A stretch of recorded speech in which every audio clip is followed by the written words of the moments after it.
George Soros, the Democratic Party, and Hillary Clinton. That is the subject of this evening's Talking Points memo. As you may know, the 85-year-old billionaire is a far-left fanatic whose open society organization advocates no borders anywhere in the world. According to Soros, everyone should be able to go wherever they want for any reason and stay there. Recently, hackers believed to be backed by Russia exposed more than 2,000 documents connected to Soros and his open society. The information very disturbing. Soros has given about $10 million to groups opposed to the policies of Israel. He has funded individuals accusing Israel of war crimes. He has given a variety of grants to people who literally hate the Jewish state of Israel. In addition, Soros has funded investigations of individuals here in the USA who are opposed to radical Islam. People like Pamela Geller, Frank Gaffney, Liz Cheney, and Cliff May. Mr. May will be here in just a few moments. Finally, George Soros has donated about $13 million to the Democrats this election cycle. That includes $7 million to a Hillary Clinton super PAC. 12 years ago, here's what Mrs. Clinton said about George Soros. We have been given an extraordinary blessing, and at this moment in time, our country needs us. And we need people like George Soros, who is fearless and willing to step up when it counts. Now, to be fair, that soundbite is dated, but the Clinton campaign is accepting money from Soros this year, as stated, and that may present a problem for the secretary. You may remember that Donald Trump got hammered by the media for not disavowing David Duke quickly enough. Duke, of course, a far-right hater. But now we have a far-left individual, Soros, bent on harming Israel, America's strongest ally in the Middle East. So how will the media cover that? Again, Soros, one of the biggest donors to the Democratic Party. Talking Points believes the mainstream press will largely ignore the Soros story, even though it's very important. Does the Democratic Party advocate open borders worldwide, a situation that would make it easy for Islamic terrorists to kill at will anywhere? Does the Democratic Party support the enemies of Israel? Do Jewish voters even know what's happening? Again, a major situation brought to you by Russian hackers and presented to a largely apathetic press when it comes to reporting the truth about the upcoming election. Summing up, the Democratic Party must comment on George Soros and his activities. We've requested a statement from the DNC, and we will let you know tomorrow if they reply. And that's a memo. Now for the top story reaction. Joining us from Washington is the aforementioned Cliff May, president of the Foundation for Defense of Democracies. First of all, do you know anything more about Soros and his crew stalking you or whatever they're doing? Well, it wasn't news that we were being trolled, targeted for delegitimization and defamation. And as you know, Bill, I run a think tank, a policy institute formed after 9/11 that focuses on national security. That means we focus largely on jihadism, Islamism, radical Islam, call it what you will.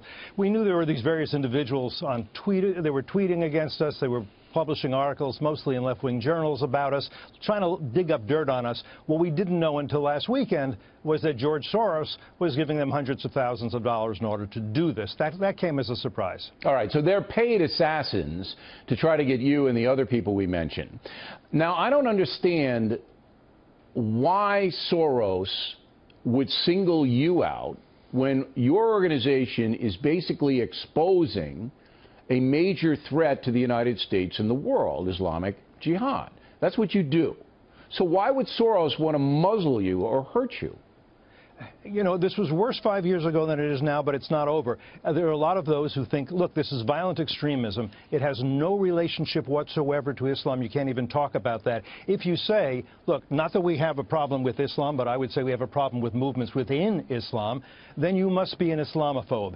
And I don't mind if people want to debate me, argue with me. People come on your show and debate. It's very edifying. It's very entertaining. But what they want to do when they call you an Islamophobe is they want to shut you down. They want to get you out of the debate. It's like a homophobe or a bigot, a racist and all that. But why does he want to shut you down? Is George Soros loony enough to think that an open border world, a borderless world, where ISIS could move wherever they want with any problem, is a safe world, is a good thing? Is he that crazy?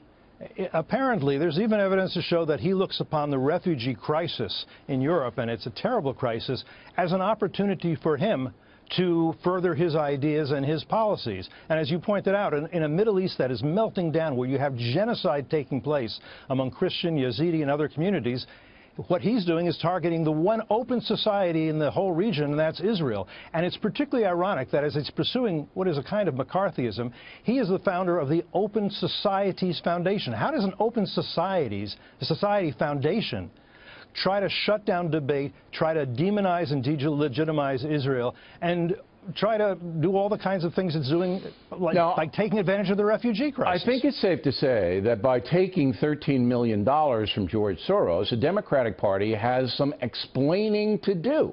Do they not?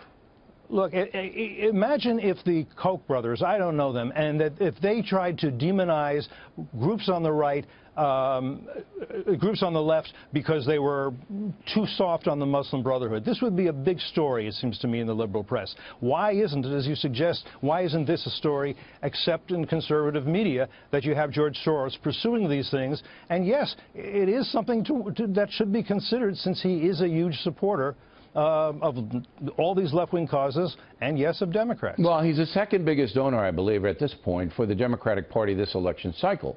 Yet, as you pointed out, and we're not a conservative show, as you know, Mr. May. I mean, this is a really interesting story. I mean, how an American billionaire can pay people hundreds of thousands of dollars to try to attack you and other people who object to Islamic terrorism. I mean, that's the crux of the story. And then that very same person involved in that and delegitimizing Israel is one of the biggest funders of the Democratic Party. That's huge. That's a huge story. That would be like the Klan coming up with money and pumping it into the Republican Party. I mean, think about it. The Klan, a racist crew, all right, who wants to put Jews and blacks and minorities in a bad position, okay? And it's horrifying what they do, all right? As opposed to Soros, a far-left crank who wants to harm Israel and wants to shut you up. I mean, I don't understand the big difference between Soros and David Duke. Do you? I don't, and I think that members of the more liberal and more progressive press ought to be answering why this isn't newsworthy, why only certain things are newsworthy, and why somebody far to the left, and further to the left than they are, why they won't investigate, report, cover, and talk about these things. Where is this? And where is it? I don't think you're going to see it in tomorrow's papers. Now, to be fair, we looked for connections between Soros and President Obama. We did not find any. In fact, the two had a falling out of some kind. But Hillary Clinton, you know, she's $7 million already into her campaign from Soros. So, again, we need to get to the bottom of this. And, Mr. Mayor, we appreciate you coming on.